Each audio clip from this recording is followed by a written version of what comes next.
મોદી સાહેબે જે ગુજરાતમાં અલગ અલગ પ્રકારના ડિફેન્સ પ્રોજેક્ટની જે વાત કરી હતી, ધોલેરામાં 11 જેટલી ફેક્ટરીઓ ત્યારે શરૂ થવાની હતી ધોલેરામાં, એમાંની એક પણ શરૂ નથી થઈ. એક પણ યોજના આજે ધોલેરામાં અમલી નથી.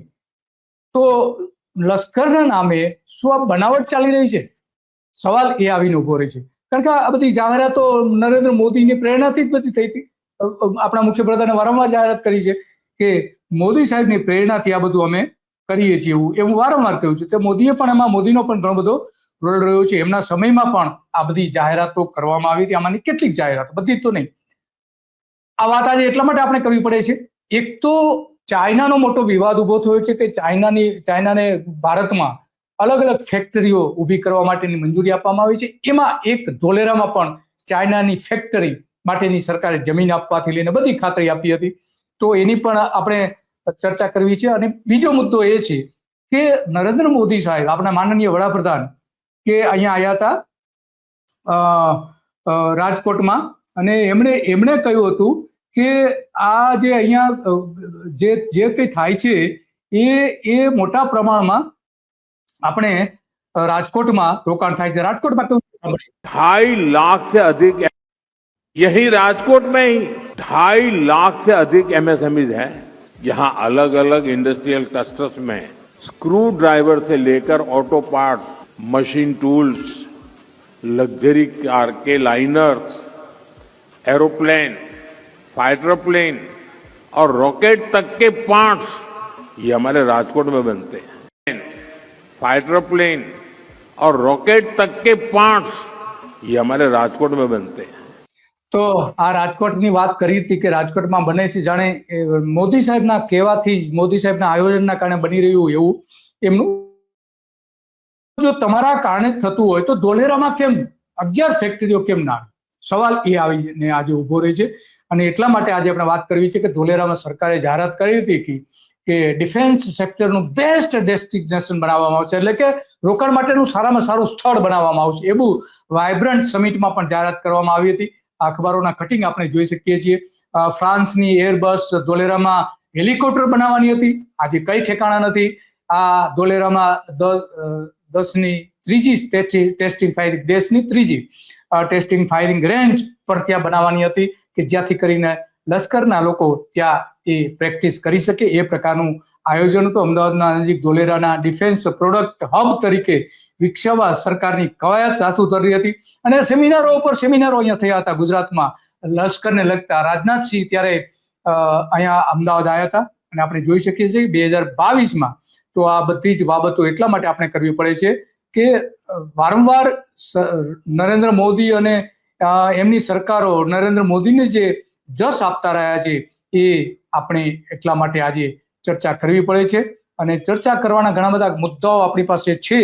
અને એટલા તો વાત આપણે એટલા માટે કરવી પડે કે ધોલેરામાં આવી 11 ફેક્ટરીઓ, લશ્કરી સરસામાન બનાવતી ફેક્ટરીઓ લાગવાની હતી. એમાં એક ત્યાં ડિફેન્સ રેન્જ પણ બનાવવાની, ફાયરિંગ રેન્જ જેને કહેવામાં આવે છે. તો ધોલેરાને ડિફેન્સ હબ બનાવવાનું હતું. આજે કશું જ ત્યાં દેખાતું નથી. એટલા માટે ધોલેરાના નામે, લશ્કરના નામે અને ધોલેરાના નામે, બંનેના નામે ગુજરાતની જનતાને વારંવાર આ રીતે લોલીપોપ આપવામાં આવે છે. ભારતના વડાપ્રધાન નરેન્દ્ર મોદી માટે 8,000 કરોડનું વિમાન ભલે આપણે લઈએ છીએ, એર ઇન્ડિયા 1, જે અમેરિકા 1 તરીકે ઓળખાય છે, એ રીતે અહીંયા લીધું છે. પરંતુ જે વાતો કરવામાં આવતી હતી નરેન્દ્ર મોદી દ્વારા એ અહીંયા થતું નથી. અને એટલા માટે 2022માં લશ્કરની ફેક્ટરીઓના રોકાણની વાતો મોટા પ્રમાણમાં કરવામાં આવી હતી. પરંતુ અહીંયા કેટલા પ્લાન્ટ આવ્યા? સવાલ એ આજે ઉભી રહે છે. કારણ કે ધોલેરાનું લટકતું લશ્કરી ગાજર પણ પકડાઈ દેવામાં આવ્યું હોય એવું દેખાય છે. આર્મીની વિશાળ ફાયરિંગ રેન્જ જે બનવાની હતી 200 ચોરસ કિલોમીટરમાં, એ પણ બની નથી. એરોસ્પેસ કોન્ક્લેવ યોજાઈ હતી, એમાં પણ આ બધી જાહેરાતો કરવામાં આવી હતી. કંપનીઓને ગુજરાતમાં આવવા તૈયાર નથી. કેમ કંપનીઓ નથી આવતી? હથિયારનું ઉત્પાદન, મોટું રોકાણ આવ્યું નથી અત્યાર સુધીમાં, બધી વાતો કરી છે. જ્યારે બીજી બાજુ નરેન્દ્ર મોદી એવું કહે છે કે દેશ માટે જે વાત કરે છે એ પણ સાંભળીએ.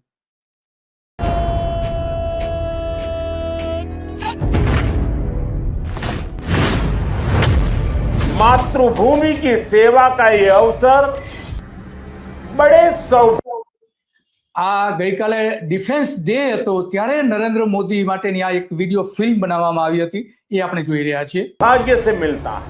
ये सेवा आसान नहीं है। ये मातृभूमि को सर्वस्व मानने वाले मत वालों की साधना है। ये मां भारती के लाडलों लाडलियों उनका तप है, उनकी तपस्या है। कहीं ये साधना हमारे जवानों को उस हद तक तपाती है जहां हमारा देश का सैनिक फौलाद बनकर चमकता है। एक ऐसा फौलाद जिसे देखकर दुश्मन की रूह दहल उठती है।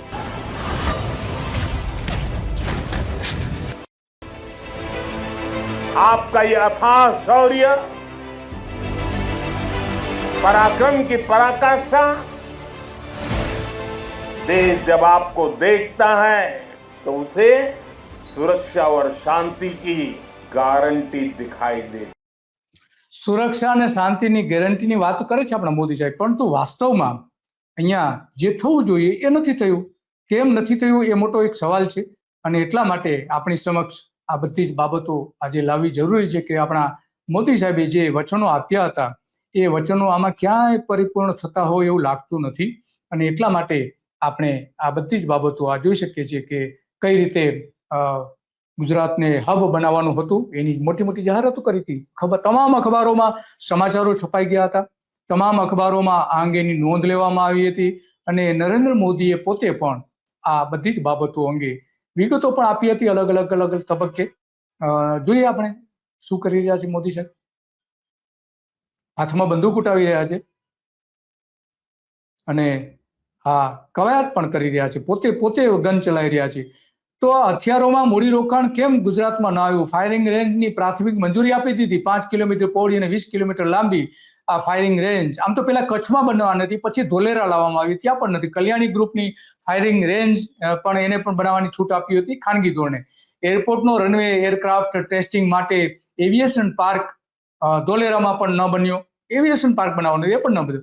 વિવાદી રાફેલ વિમાન જે ડેસો કંપની પાસેથી બહુ મોટો પ્રમાણમાં વિવાદ થયો હતો અને લાંચના પણ આરોપો મૂકવામાં આવ્યા હતા. જો કે પછી સુપ્રીમ કોર્ટમાંથી એ બધું નીકળી ગયું હતું, પરંતુ એ એવિએશન માટેની જે ફેક્ટરી અહીંયા આવી જોઈતી હતી રાફેલની, એ પણ ના આવી.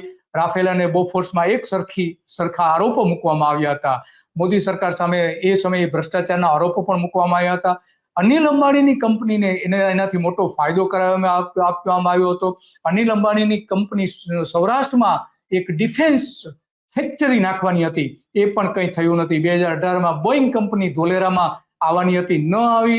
વિમાનોના સમારકામ માટે આ કંપની કામ કરવાની હતી, 700 કરોડ રૂપિયા અહીંયા ધોલેરામાં રોકાણ કરવાની હતી. ઉપરાંત AK-47 જે મોદી સાહેબ જે ચલાવી રહ્યા છે બનાવતી કંપની પણ અહીંયા આવવાની હતી, એ પણ આવી નથી. રાઇફલ બનાવતી આ કંપની ગુજરાતમાં કેમ ના આવી એ સૌથી મોટો સવાલ છે. ધોલેરા નિષ્ફળ છે કે સરકાર નિષ્ફળ છે?